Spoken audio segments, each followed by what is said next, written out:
The lights of Good Morning America glowed bright and flawless, like every other morning in America. The coffee cups were warm, the smiles rehearsed, and the laughter perfectly timed for daytime TV. Michael Strahan leaned forward, charm radiating through the camera lens. "And now," he said with that familiar grin, "joining us, the legend himself, Samuel L. Jackson." The crowd applauded. Jackson smiled, calm, confident, owning the room like he always did. It was supposed to be just another press stop, another easy conversation about his latest film. But beneath the smiles, something sharp was waiting to surface. As they talked about Hollywood, fame, and longevity, Strahan's tone shifted, subtle but noticeable. Then came the question. "You've been known to speak your mind," Strahan said, half grinning. "Do you think some actors play the race card too often these days?" The studio went quiet. Jackson's expression froze, his eyes narrowing just slightly. The air thickened. Viewers at home didn't see anger yet. They saw disbelief. A silence that lasted longer than television allows. Strahan, realizing the tension, tried to laugh it off. But the look on Jackson's face said it all. This wasn't going to be another polite Hollywood interview. And then, leaning forward with a calm, cutting voice that pierced through the set, Samuel L. Jackson began to speak. Words the producers would wish had never gone live. The moment hung in the air, heavy, electric, impossible to ignore. The studio lights seemed brighter now, almost blinding. Every eye turned to Samuel L. Jackson as he leaned closer to the table, voice low but unshakably steady. "You know, Michael," he began, "people love to talk about the race card, like it's some kind of trick. But the real trick is pretending it doesn't exist." A ripple of silence spread across the set. Even the audience, trained to clap on cue, didn't move. Jackson's tone wasn't angry. It was surgical. Each word landed like a blade. Strahan tried to smile, but it came out thin, forced. "Hey, I didn't mean—" Jackson cut him off. "You did mean it. Because that question, it's the same one people ask when they don't want to face what's real." The crowd gasped. One producer off camera waved frantically for a cut, but the director hesitated.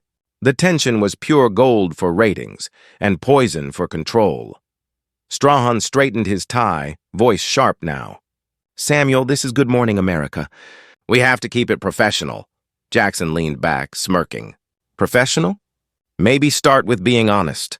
And for a split second, both men stared across the table, neither blinking, neither backing down. Then Strahan said it. One line that crossed the line on live TV. The instant the words left Strahan's mouth, the air snapped. Jackson's face froze, calm, unreadable, but dangerous in its stillness. The studio, moments ago a stage of smiles, now felt like a battleground. "What did you just say?" Jackson asked, his voice quiet, almost trembling, not with fear but fury restrained. Behind the cameras, panic ignited. In the control room, producers shouted over each other. "Cut to commercial! Cut now!" But the live feed didn't switch. For 7 full seconds, the longest 7 seconds in morning TV, America watched two men lock eyes in absolute silence. The sound engineer's hands trembled over the faders. A floor manager ran toward the stage. The audience, sensing something historic, whispered, gasped. Some even started filming on their phones. Strahan tried to recover, his voice low. "Look, Sam, But before he could finish, Jackson stood up. He unhooked his mic, the cable snapping free, his expression hard as stone. "This," he said, pointing at Strahan, "is why people stop coming to these shows. You want truth? But only when it's comfortable." The director finally hit the cut switch. The screen faded to black. For millions watching at home, the broadcast was gone. But the echo of that last line lingered. The broadcast cut abruptly, but the story didn't. Within minutes, social media turned into wildfire. Clips surfaced from audience phones, shaky footage, half-heard words, and that one unmistakable moment.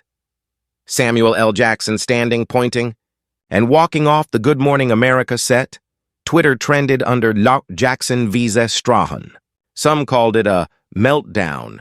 Others called it a masterclass in truth. News outlets scrambled to get the official footage, but ABC went silent. The network released a bland statement about a technical issue. No one bought it. Online, the debate split the nation. Was Jackson out of line, or was he the only one brave enough to speak up?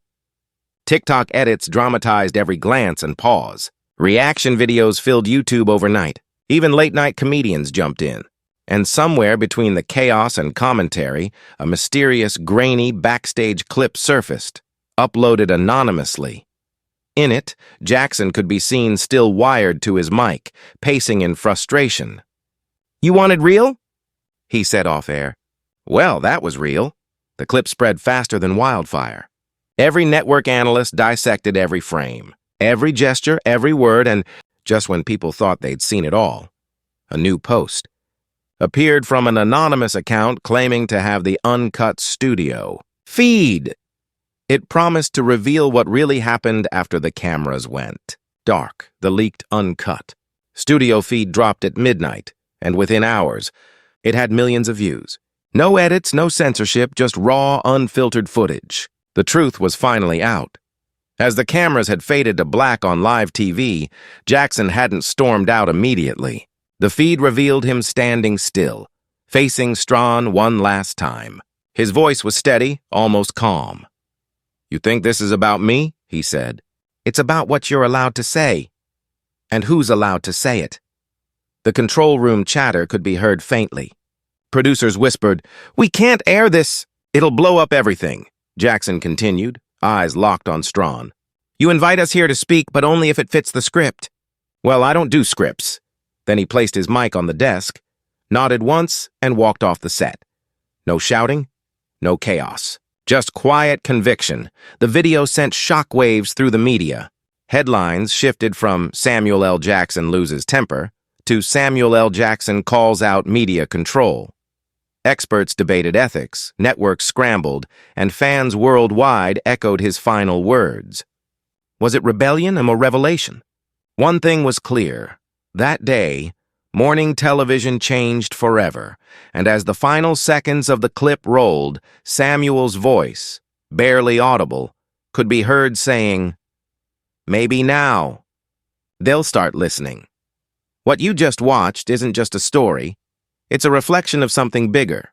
It's about voices being controlled, stories being filtered, and the courage it takes to speak the truth when the lights are brightest. Samuel L. Jackson's moment wasn't just television drama. It was a mirror, a reminder that honesty still costs something, especially in front of millions. Now it's your turn. Do you believe he was right to stand up, or did he cross the line?